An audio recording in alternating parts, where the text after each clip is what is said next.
If you're trying to round data to the nearest whole number or perhaps to the nearest dollar if it's currency type data, don't make the mistake of assuming that formatting buttons on the Home tab do the job.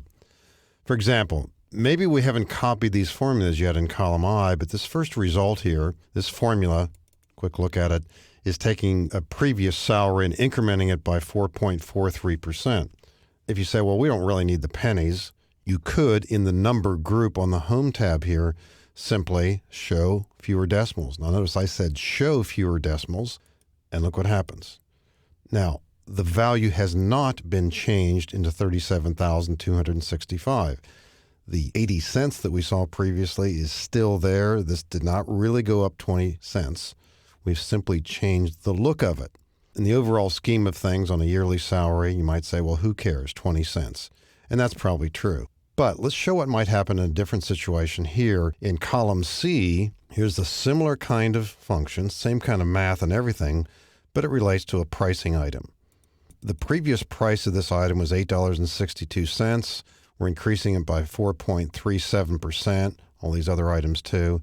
We come up with an answer of $9. Looks great. That's fine. That's the way we're seeing it. Imagine for the moment this is a box of pens or rubber bands or whatever, and somebody orders 10,000 of them. So just a simple little formula here that take this amount times 10,000. You can do the math in your head. It's going to be 90,000, right? Well, not quite, but it's, $33.06 off. Who cares? Well, somebody does care, and the money has to be accounted for somehow.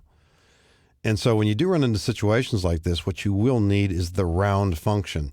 Now, there are lots of variations, and the point of this is not to show you all the variations, but just to give you some insight into it and point out a couple of things and some shortcuts coming up here. What we should do in this example here is truly round this to either the nearest penny or the nearest dollar, depending on the circumstances.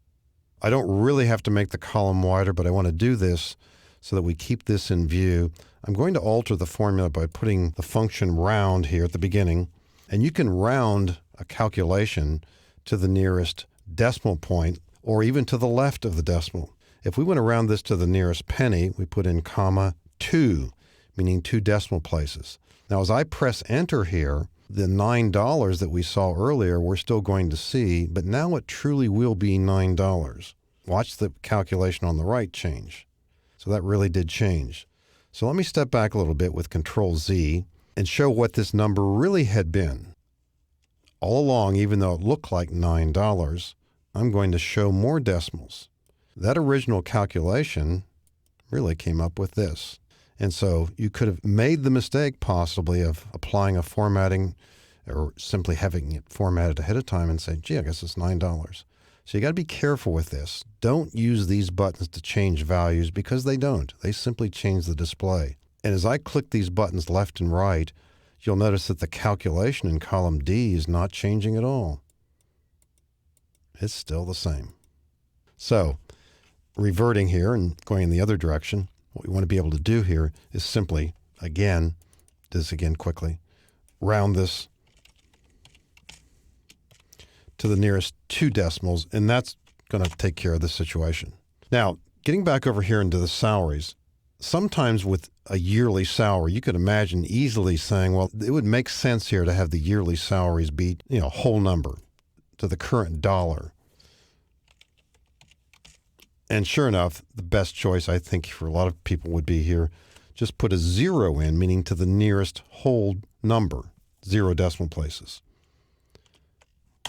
And we see the result here. Now, that truly is 37,265. We've altered it. Sometimes you might want to round to values that are not multiples of 10.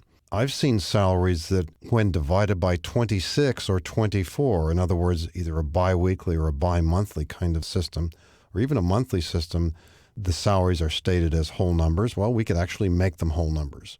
And a not so obvious choice here would be to use a function called mround. And we can round this to the nearest multiple of, for example, 12. If we do this, whatever salary we come up with will be to the nearest $12. And that means that if divided by 12, the monthly salary will be totally even. If this is a biweekly, get paid every 2 weeks system, we might want to round this to the nearest 26th or $26 here. and that's evenly divisible by 26. So some unusual things to do there, but the key points here are that there will be times when you truly want to round results and not simply change their formats by using buttons on the Home tab.